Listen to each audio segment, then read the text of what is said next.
Peace and blessing everyone. Assalamualaikum. So here we go guys. We have sponsored less fortunate kids in our village. So not just the kids in our Christian community but also included the Islam community. Of course, we share love. If you preach love, you share love. So I am not putting this out there just to show off. It's because to encourage you. If you want to share your love, this kids is needing some help.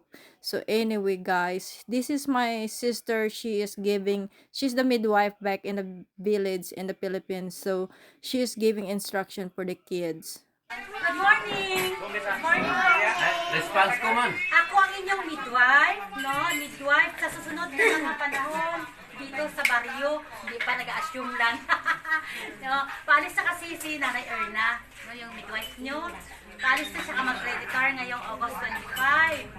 So hopefully, payagan ako ni Dr. na dito na talaga ako ma-assign. And hopefully, kada buwan, minsan man lang makakasal ako dito sa Bunawan. Ha? Kita-kita tayo palagi dito. Ngayon, congratulations kasi mag-back exercise, magpatuli. Kasi pag naglaki kayo, kahit gaano kayo kapogi, na walang tuli, nakakahiya. Ha? Nakakahiya. Mahiya kayo mag-iyab-iyab mga anak. Mahiya kayo mag-uyab kasi kung sabi, baka maglaman niya, pisot up. Paano? Diba? Oo, ganyan. Oo, ganun siya, ha? So, oo, sakit mo itong sumpaganay, pisot ka, pisot. No, diba? Pero, ang tuli, naganapan niya ng isang lalaki para maging tunay na lalaki, ha? Okay, anong dapat gawin magpatuli? Relax lang. No, relax lang. Huwag matakot. Mas masakit pa yung suntukan at tuhod ni nanay. Mas masakit pa yung kagat ng alingayo, ng putsukan, mas masakit pa yun. Marami lang kaba, normal lang yun, may heart tayo, ha? Okay lang yun. Kahit mag-iyak, huwag lang sige ganon-ganon, ha? Kahit mahirapan si Nainay mag-ayos ng tuli, ha? Magtanong ko na kung masakit pa o hindi lang. Bago ako magtuli, ha? Pag may sabi nyo, masakit pa, hindi pa ako magtuli. Hayaan natin mag-epekto muna yung gamot, yung anesthesia para pagtuli ni Nainay, wala tayong sakit. Klaro?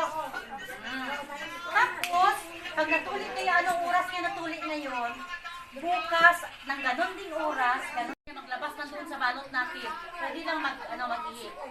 Huwag mag-alala. Ha? Tapos, sa sunod ng mga araw, linggo bukas, no? Yun ang first 24 hours. After 24 hours, yun ang unang paligo.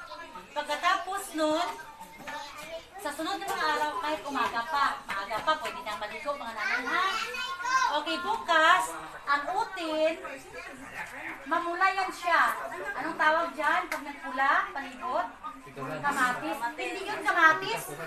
Sibuyas Mumbai yun. Joke lang. Hindi yun yung sibuyas Mumbai. Joke lang nila yan. Hindi yun kamatis. Normal effect yan ang anesthesia natin. Ha?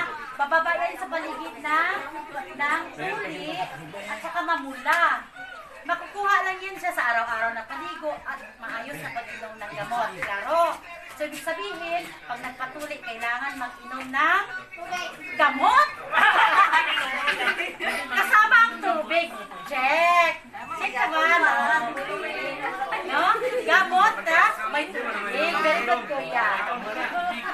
So beautiful people, we cut some of the clips in the video and some pictures because of community standard. Thank you for watching everyone. I hope you have a blessed week. Please like and follow. Bye.